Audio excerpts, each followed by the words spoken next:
मंगलवार तथा मंगलिया की कथा। एक बुढ़िया थी। वह मंगल देवता को अपना इष्ट देवता मानकर सदैव मंगल का व्रत रखती और मंगल देव का पूजन किया करती थी। उसका एक पुत्र था जो मंगलवार को उत्पन्न हुआ था। इस कारण उसको मंगलिया के नाम से बोला करती थी। मंगलवार के दिन न तो घर को लीपती और न ही पृथ्वी खोदा करती थी।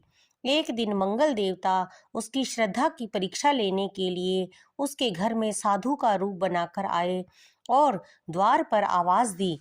बुढ़िया ने कहा, महाराज क्या आज्ञा है? साधु कहने लगा कि बहुत भूख लगी है, भोजन बनाना है, उसके लिए तू थोड़ी सी पृथ्वी लीप दे तो तेरा पुण्य होगा।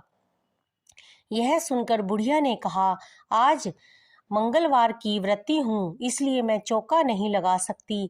कहो तो जल का छिड़काव कर दूं, उस पर आप भोजन बना लें। साधु कहने लगा कि मैं गोबर से ही लीपे चौके पर खाना बनाता हूँ। बुढ़िया ने कहा कि पृथ्वी लीपने के अलावा और कोई सेवा हो तो मैं वह करने के लिए तैयार हूँ। तब साधु ने कहा कि सोच समझकर उत्तर दो, जो कुछ भी मैं मांगूं वह तुमको करना पड़ेगा।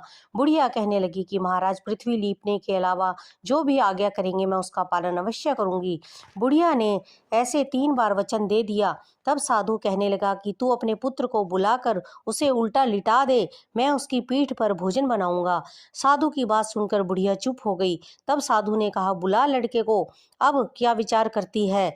बुढ़िया मंगलिया मंगलिया कहकर पुकारने लगी। थोड़ी देर बाद लड़का आ गया। बुढ़िया ने कहा, जा बेटा मंगलिया, तुझे बाबा जी बुला रहे हैं। लड़के ने बाबा जी से जाकर पूछा, क्या आज्ञा है महाराज? बाबा जी ने कहा कि जाओ अपनी माता को बुला कर लाओ। तब माता आ गई तो साधु ने कहा कि तू इसको लिटा दे। बुढ़िया ने मंगल देवता का स्मरण करते हुए लड़के को औंधा लिटा दिया और उसकी पीठ पर अंगीठी रख दी।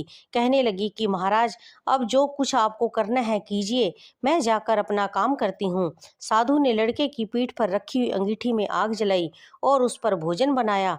अब भोजन जब बन चुका तो साधु ने बुढ़िया से कहा कि अब अपने लड़के को बुलाओ, वह भी आकर भोग ले जाए। बुढ़िया कहने लगी कि यह कैसे आश्चर्य की बात है कि उसकी पीठ पर आपने आग जलाई और उसी को प्रसाद के लिए बुलाते हैं। क्या यह हो सकता है कि अब भी आपको वह मेरा पुत्र जीवित मिल जाए?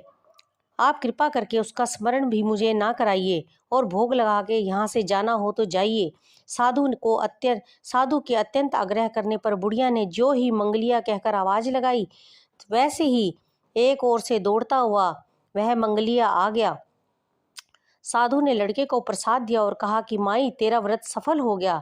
तेरे हृदय में दया है और अपने इष्ट देव में अटल श्रद्धा है, इसके कारण तुमको कभी भी कोई कष्ट नहीं होगा। बोलिए मंगल देव की जय, बोलिए बालाजी महाराज की जय।